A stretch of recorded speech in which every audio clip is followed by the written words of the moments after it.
Hello' অসমবাসী, আপোনালোকক আজি এটা একদম খুব ধুনীয়া কথা ক'ম। এই কথাটো হৈছে এটা ছুপাৰ ফুডৰ কথা ক'ম। এটা ছুপাৰ ফুড অৰ্থাৎ ই অন্য খাদ্যত নোপোৱা বস্তু ইয়াত আপুনি পাব। এনেকুৱা এটা ছুপাৰ ফুডৰ কথা ক'ম যিটোৰ পৰা আপুনি মানে বহুত বস্তু আপোনাক ই নিউট্ৰিশ্যনেলি ইমানেই বেছি হেল্প কৰিব, সেইখিনি কথা ক'ম। আৰু লগতে এইখিনিও কথা ক'ম যে হ'লে কি হ'ব যে এটা ভাল বস্তুৰ লগত এটা বেয়া বস্তু আহি যায়। সেইটো কাৰণে এই ছুপাৰ ফুডটোৰ লগত কোনখিনি বস্তু বেয়া, যিখিনি আপুনি এভইড কৰিব লাগিব, সেইখিনিও ক'ম। গতিকে খুব লাষ্টলৈকে শুনিব কথাখিনি। যদি এইখিনিলৈকে আপুনি এই ভিডিঅ'টো চাই আছে, তেতিয়াহ'লে again welcome to another episode of হেল্ডিকাষ্ট বাই imarzal.in। আমি আপোনালোকৰ ভালৰ কাৰণে এই স্বাস্থ্যসন্মত এই ভিডিঅ'বিলাক বনাই থাকোঁ। নিজেও চাব আৰু আনকো শ্বেয়াৰ কৰি দিব। লগতে যদিহে আপুনি ইউটিউবত চাই আছে, তেতিয়াহ'লে আমাৰ চেনেলটো ছাবস্ক্ৰাইব কৰি দিব। আৰু যদি ফেচবুকত চাই আছে, তেতিয়াহ'লে পেজখন লাইক কৰি দিব। ধন্যবাদ। এতিয়া আহোঁ মূল কথালৈ। এই যিটো ছুপাৰ ফুড, এই ছুপাৰ ফুডটোৰ নামটো কোৱাৰ আগতে মই প্ৰথমে ইয়াৰ ভাল কথাখিনি কৈ লওঁ। যে এই ছুপাৰ ফুডটো মই এইটো কাৰণে ছুপাৰ ফুড বুলি কৈছোঁ যে আপোনালোকে জানে যিকোনো এটা খাদ্যত আমাৰ কি থাকে, যে কাৰ্বহাইড্ৰেট থাকে, প্ৰ'টিন থাকে আৰু ফেটছ থাকে। এতিয়া কাৰ্বহাইড্ৰেটৰ কাম কি? কাৰ্বহাইড্ৰেটৰ কাম হ'ল আমাৰ এনাৰ্জি দিয়া। অৰ্থাৎ কাৰ্বহাইড্ৰেটটো একদম ভাঙি একদম সৰু পৰ্যায়লৈ যেতিয়া পাবগৈ, সূক্ষ্মতকৈ সূক্ষ্মত গৈ পেলাই সি যেতিয়া একদম তাৰ একদম চিম্পলেষ্ট যিটো আটাইতকৈ সৰলীকৃত ফৰ্ম, সেইটো পাবগৈ, তাৰ নাম হৈ গ'ল গ্লুক'জ। আৰু গ্লুক'জৰ পৰা আমাৰ কি আহে? এনাৰ্জি আহে। আৰু সেই এনাৰ্জিৰ দ্বাৰা আমি কাম কৰি ফুৰিব পাৰোঁ। গতিকে কাৰ্বহাইড্ৰেটৰ কাম হ'ল আমাক এনাৰ্জি প্ৰদান কৰা। তো এই ছুপাৰ ফুডটোত কাৰ্বহাইড্ৰেট আছে। 2 নম্বৰ থাকে আমাৰ প্ৰ'টিন। প্ৰ'টিন হৈ গ'ল আমাৰ শৰীৰৰ বডি বিল্ডিং মেটেৰিয়েল। অৰ্থাৎ মিস্ত্ৰীয়ে যদি এখন ৱাল বনাইছে, ৱালখন বনাওঁতে দেখে যে আপোনালোকে ইটাবিলাক জোৰাই এটা এটাকৈ ইটা জোৰাই ডাঙৰ ৱাল এখন বনাই দিছে। তো সেই ৱালখনৰ যিটো বিল্ডিং মেটেৰিয়েল, সেইটো হৈ গৈছে ইটা। ঠিক তেনেকৈ আমাৰ শৰীৰৰ এই যে মাচল বা আমাৰ বিভিন্ন টিচুবিলাক বনিবলৈ যিটো মানে আমাৰ ইটা লাগে বা তেনেকুৱা ধৰণৰ যিটো বিল্ডিং মেটেৰিয়েল লাগে, সেইটো হৈ গ'ল প্ৰ'টিন। গতিকে প্ৰ'টিনৰ কামটো বুজি পালে। আৰু 3 নম্বৰ হৈ গ'ল কি? ফেটছ। ফেট মানে হৈ গ'ল আমি যিটোক মেদ বুলি কওঁ। ফেটৰ কাম বেলেগ ধৰণৰ। ফেটে আমাৰ প্ৰত্যেকটো চেলৰ বা প্ৰত্যেকটো কোষৰ যিখন ৱাল, সেইখন বনিবলৈ লাগে ফেট, যিখনক আমি চেল মেমব্ৰেইন বুলি কওঁ।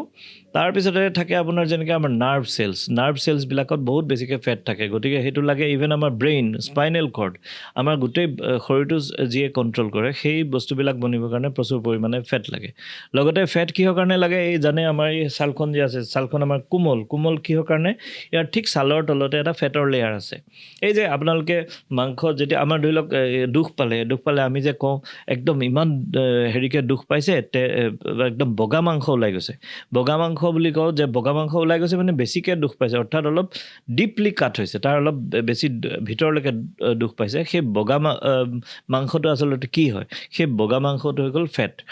সেই ফেটৰ লেয়াৰটো যেতিয়া আমাৰ ছালৰ তলতে আছে, সেইটো এটা ইনচুলেটৰ। ফেট হৈ গ'ল আপোনাৰ এখন কম্বলৰ নিচিনা বস্তু, গোটেই শৰীৰটোক আৱৰি আছে। সেইটো কাৰণে আমাৰ গৰমতো ধৰি লওক অতিশয় গৰম যাতে আমাৰ গাটোৰ ভিতৰত সোমাই যাব নোৱাৰে, নতুবা ঠাণ্ডাটো যাতে বহুত বেছি ঠাণ্ডা লাগি নাযায়।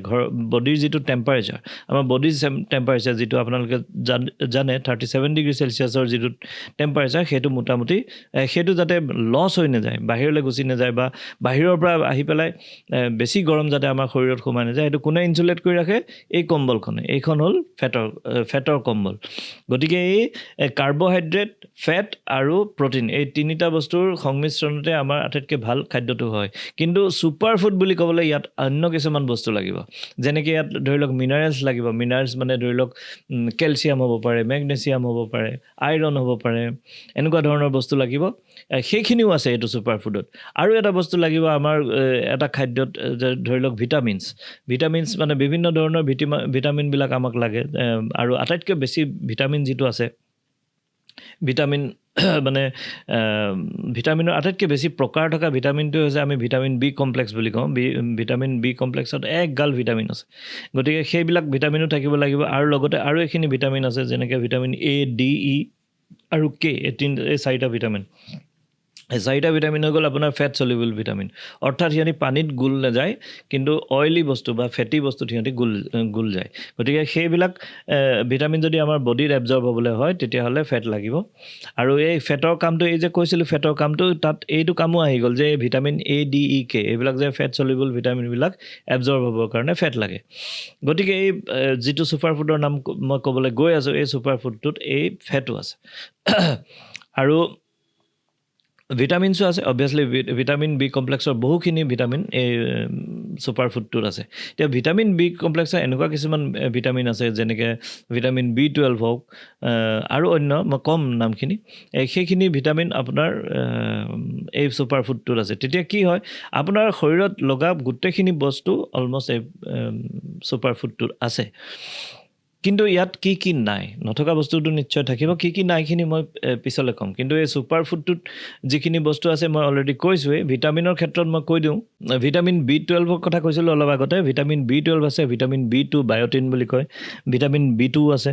তাৰপিছত লাষ্টত আহি গ'ল, মাজতে মই এইটো কৈছোঁ চাগে, মই অলপ পাহৰি গৈছোঁ, নিশ্চয় কৈছোঁ মই আপোনাৰ, ইয়াতে কিছুমান হেৰিও আছে, মানে মিনাৰেলছ আছে। এটা ছুপাৰ ফুডত অবভিয়াছলি মিনাৰেলছো থাকিব লাগিব, নহ'লে ফুডটো কমপ্লিট নহ'ব।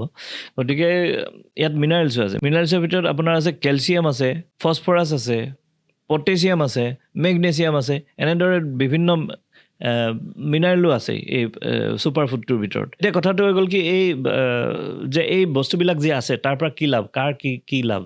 এতিয়া এই যে মই ক'লোঁ যে কেলছিয়াম আছে, ফছফৰাছ আছে, এই কেলছিয়াম ফছফৰাছ কিহৰ কাৰণে লাগে? আমাৰ ব'নবিলাকৰ ফৰ্মেশ্যনৰ কাৰণে কেলছিয়াম ফছফৰাছ লাগে।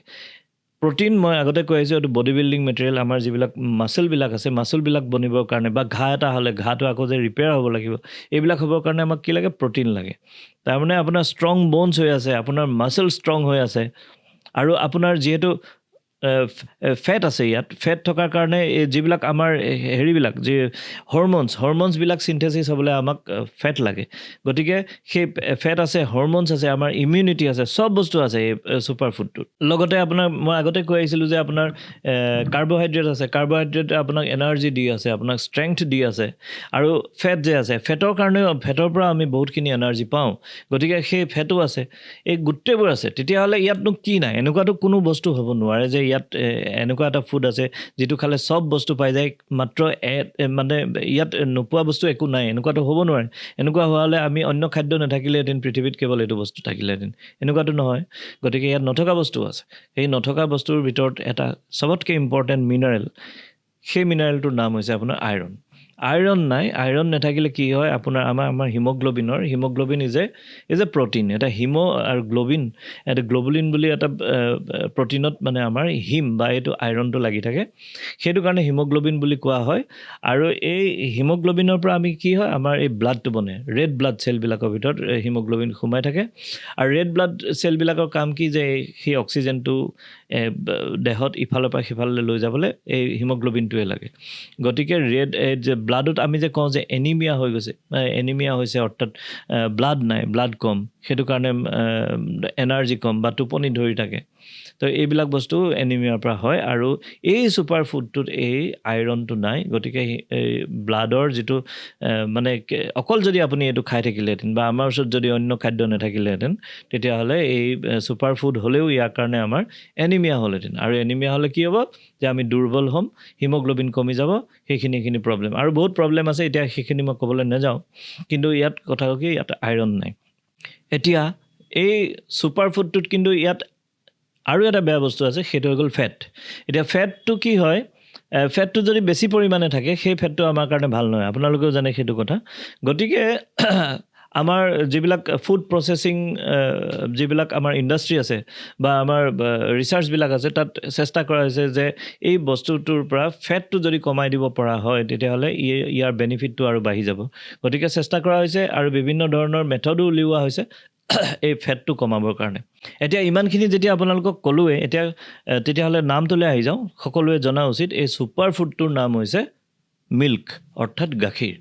গাখীৰ সকলোৱে জানে যে কেঁচুৱা খোৱাৰ পৰা আৰম্ভ কৰি প্ৰত্যেক জীৱ জন্তুৰ যিখিনি স্তন্যপ্ৰায়ী যিখিনি প্ৰাণী আছে গোটেই প্ৰাণী জগতত ভগৱানে সৃষ্টি কৰা এটা ফুড এইটো হৈ গ'ল গাখীৰ বা মিল্ক আৰু ইয়াতকৈ ভাল ফুড মানে খুব কমেই আছে খালি মই ক'লোঁ যে ইয়াত নথকা বস্তুটো কি নথকা বস্তু হ'ল আইৰণ যিটো কাৰণে আপুনি যদি আইৰণ নাখায় বা আইৰণৰ চ'ৰ্চবিলাক আপুনি খাদ্যত গ্ৰহণ নকৰে এই ছুপাৰ ফুডটো দি আপুনি চলিব নোৱাৰে 2 নম্বৰ কথা ইয়াত ফেটৰ পৰিমাণ বেছি ফেটৰ পৰিমাণ এইটো কাৰণে বেছি যে সৰু বাচ্চাক বা কেঁচুৱাক বা সৰু যিবিলাক জীৱ জন্তু থাকে তো তেওঁলোকক ফেটবিলাক বেছিকৈ লাগে অকণমান সেইটো কাৰণে সেই মানে পৰিমাণটো বেছিকৈ বনাই দি পঠিয়াইছে ভগৱানে কিন্তু আমি যেতিয়া এডাল্টহুডত যাওঁগৈ এডাল্টহুডত যোৱাৰ লগে লগে আমাৰ এই লিপিড প্ৰফাইলত আমাৰ কলেষ্ট্ৰল কম কৰিব লাগে ট্ৰাইগ্লিচাৰাইড কম কৰিব লাগে এনেকুৱা কৰিবৰ কাৰণে এই গাখীৰৰ পৰা ৰিচাৰ্চ কৰি এইখিনি কাম কৰা হৈছে যাতে ইয়াৰ পৰা ফেটৰ পৰিমাণটো কমাই দিব পৰা হয়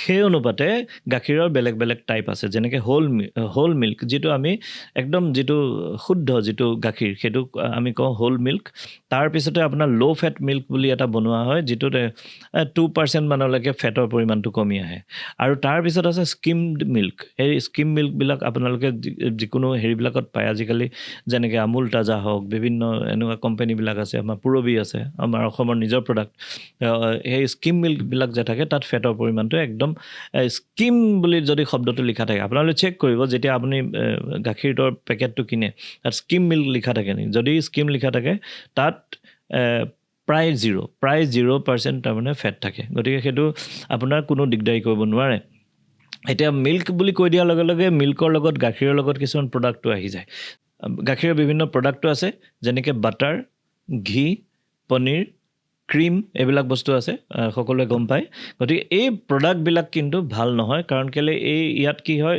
যিটো ফেটৰ পৰিমাণ সেইটো বেছিকৈ থাকে গতিকে এই প্ৰডাক্টবিলাক ভাল নহয় কিন্তু এটা ভাল খবৰো আছে গাখীৰৰ বিভিন্ন প্ৰডাক্টৰ ভিতৰত এটা প্ৰডাক্ট আছে যিটো ভাল সেইটোৰ নাম হৈছে দৈ গাখীৰ যিটো দৈ বুলি আমি কওঁ যিটো কাৰ্ড এই কাৰ্ডটো ভাল কাৰ্ডটো কিহৰ কাৰণে ভাল মই সেইটো কৈ দিছোঁ যে কাৰ্ডটো actually it's a fermented product আৰু এই কাৰ্ডটো বনিবলৈ কিহে সহায় কৰে এটা বেক্টেৰিয়াটোৰ নাম হ'ল লেক্ট'বেচিলাছ আৰু লেক্ট'বেচিলাছ ইজ এ মানে আমাৰ যিটো কমেনচিয়েল বেক্টেৰিয়া বুলি আমি কওঁ অৰ্থাৎ আমাক সহায় কৰা মানে হেল্পিং বেক্টেৰিয়া এই লেক্ট'বেচিলাছ আমাৰ মুখৰ ভিতৰত এনেও নেচাৰেলি থাকে আমাৰ ওঠতে থাকে বা আমাৰ যিটো মুখ গহ্বৰতে থাকে লালটিৰ লগত থাকে লেক্ট'বেচিলাছ আৰু আমি যেতিয়া কিবা এটা খাদ্য খাওঁ সেই খাদ্যৰ যিটো পাচন প্ৰক্ৰিয়া যিটো হজমি প্ৰক্ৰিয়া সেইটো নেভাবিব যে ষ্টমাকত আৰম্ভ হয় সেইটো আৰম্ভ হয় আপোনাৰ মুখৰ পৰাই মুখ গহ্বৰৰ পৰাই আৰম্ভ হয় আৰু মুখ গহ্বৰত প্ৰথম তাক মানে সেই হজমি প্ৰক্ৰিয়াটো কৰিবলৈ কোনে সহায় কৰে জানেনে এই লেক্ট'বেচিলাছ কেইটা এই যিকেইটা বেক্টেৰিয়া আৰু সেই দৈ গাখীৰত এই লেক্ট'বেচিলাছেই থাকে সেইটো কাৰণে মই কৈছোঁ যে এই গাখীৰৰ যিটো লেক্ট'বেচিলাছ সেইটো দৈ গাখীৰৰ এইটো খুব ভাল সেইটো কাৰণে আপুনি যদি প্ৰত্যেক সাঁজ ভাত খোৱাৰ পিছত এচামুচ দৈ গাখীৰ খায় দৈ গাখীৰ লাগিলে মিঠাই হওক চেনি দিয়াই হওক লাগিলে টেঙাই হওক যিটো দৈ গাখীৰ নহওক কিয় আপুনি যদি খায় সেই লেক্ট'বেচিলাছ আপুনি পেটলৈ গৈছে আৰু সেই লেক্ট'বেচিলাছে আপুনি খোৱা অন্য খাদ্যবোৰ হজম কৰিবলৈ সহায় কৰিব গতিকে মনত ৰাখিব যে এই যে আমি যে আগতে আমাৰ অসমীয়া সমাজত আছিল দৈ দি পেলাই ভাত খোৱা বা চিৰা খোৱা সেইবিলাক খালে আমাৰ খাদ্যাভ্যাসটো খুব ভাল আছিলে এতিয়াও আমি খাওঁ অলপ কমকৈ খাওঁ কোমল চাউল খাওঁ গতিকে সেইবিলাক খালে আপোনাৰ পেট কেতিয়াও বেয়া নহয় গাখীৰৰ বিভিন্ন প্ৰডাক্টৰ ভিতৰত এই দৈটোৱে ভাল বাকী প্ৰডাক্টবিলাক আপোনালোকে যিমান পাৰে এভইড কৰিব আৰু স্কিমড মিল্ক খাব আৰু গাখীৰ খাওঁতে এইটো মনত ৰাখিব যাতে আপুনি আৰু এটা কথা আছে মই এটা বেলেগ এটা ভিডিঅ'ত ক'ম এইটো এটা শ্বৰ্ট ৰীল বনাই দিম আপোনালোকৰ কাৰণে যে গাখীৰ খোৱাৰ এটা টাইম আছে যিটো আমাৰ মানুহে কয় সেই টাইমটো কিন্তু ভাল নহয় সেই টাইমটো মই ইয়াৰ পিছত নেক্সট এটা ৰীলত সৰুকৈ মই কৈ দিম কথাটো এইখিনি বাদ দিলে milk is a super food আৰু এইটো কথাও কওঁ যে আমাৰ বহুতো মাতৃয়ে দুগ্ধপান নকৰায় কেঁচুৱাক এতিয়া কেঁচুৱাৰ যিটো মাকৰ গাখীৰ তাত এই বিভিন্ন বস্তুখিনিৰ লগতে আৰু এটা বস্তু থাকে যিটো একদম মানে এটা কি বুলি ক'ম ব্ৰহ্মাস্ত্ৰৰ নিচিনা নিজৰ বেবীটোক প্ৰটেক্ট কৰিবৰ কাৰণে এটা ব্ৰহ্মাস্ত্ৰৰ নিচিনা সেইটো হ'ল এই এণ্টিবডিজবিলাক বা ইমিউনোগ্ল'বুলিনবিলাক সেইবিলাক মানে কি হয় ধৰি লওক এতিয়া মইতো মোৰ যিটো বয়স বিভিন্ন একদম সৰু কালৰ পৰা মই বিভিন্ন বেমাৰৰ সংস্পৰ্শলৈ আহিছোঁ আৰু সংস্পৰ্শলৈ অহাৰ লগে লগে মোৰ বডিয়ে মোৰ ব্লাডে এনেকুৱা এটা প্ৰটিন বনাব যিটোক এইটো আমি এণ্টিবডি বুলি কওঁ যে বিভিন্ন বেমাৰক আমি ফাইট কৰিব পাৰে সেই প্ৰটিনবিলাকে এণ্টিবডিবিলাকে সেইবিলাকক এণ্টিবডি বুলি কৈ গম পাইছেই সেই বস্তুবিলাক মোৰ শৰীৰৰ পৰা বা মাতৃৰ শৰীৰৰ পৰা যেতিয়া বাচ্চালৈ যাব সেই বাচ্চাটোৱে বিভিন্ন অসুখ বিসুখৰ পৰা বেমাৰ আজাৰৰ পৰা সি প্ৰটেক্ট হৈ থাকে বিকজ মাকৰ শৰীৰৰ পৰা তেজেদি আহি তাৰ তেজত সোমাইছে বেবীটোৰ তেজত সোমাইছে আৰু সি প্ৰটেক্ট হৈ আছে সেইটো কাৰণে সেইটোতো হৈছে আৰু লগতে এই গাখীৰৰ লগতো মাতৃ দুগ্ধৰ জৰিয়তেও বহুত এণ্টিবডিজ বেবীটোৰ গালৈ যায় গতিকে সেইটো কাৰণে কওঁ যে কোনো এইটো সুযোগতে কৈ দিওঁ যে কোনো মাতৃয়ে যাতে নিজৰ সন্তানক যিকোনো কাৰণতে নহওক লাগিলে দুগ্ধপান নকৰাকৈ নাথাকে কৰাব লাগে তেতিয়া আপোনাৰ বেবী বেছি সুস্থ সবল হ'ব লগতে তাৰ গোটেই শৰীৰৰ গঠন তাৰ হজমী প্ৰক্ৰিয়া গোটেইখিনি বস্তু ভাল হ'ব যে এইটোও এটা অনুৰোধ থাকিল যাতে কোনো মাতৃয়ে যিকোনো কাৰণতে নহওক কিয় নিজৰ বাচ্চাক মানে নিজৰ দুগ্ধপান কৰাৰ পৰা বিৰত নাথাকে যাতে আৰু বহুতে এইটো কৰাও দেখিছোঁ ইভেন মই আমাৰ ডক্টৰৰ ফেমিলিৰ মাজতো দেখিছোঁ যে ডাক্তৰণীগৰাকীয়ে মাক ডাক্তৰ গতিকে হস্পিটেল গুচি গৈছে টাইম পোৱা নাই ব্ৰেষ্ট ফিডিং কৰাবলৈ তেতিয়া মানে ধৰি লওক গৰুৰ গাখীৰ বা অন্য টেমাৰ গাখীৰ এনেকুৱা ধৰণৰ বস্তু দি থৈ যায় গতিকে এইটো পৰাপক্ষত কৰিব নালাগে যিমানে পাৰে আপোনালোকে মাতৃদুগ্ধ পান কৰাবলৈ চেষ্টা কৰিব মাতৃদুগ্ধৰ ওপৰতো আমি এটা অন্য ভিডিঅ' বনাম তো এনেদৰে আপোনালোকে চাই থাকিব যদি এই ভিডিঅ'টো চাই ভাল পাইছে শ্বেয়াৰ কৰি দিব যাতে বেছি মানুহে জানে আকৌ লগ পাম অন্য এটা এপিছডত ধন্যবাদ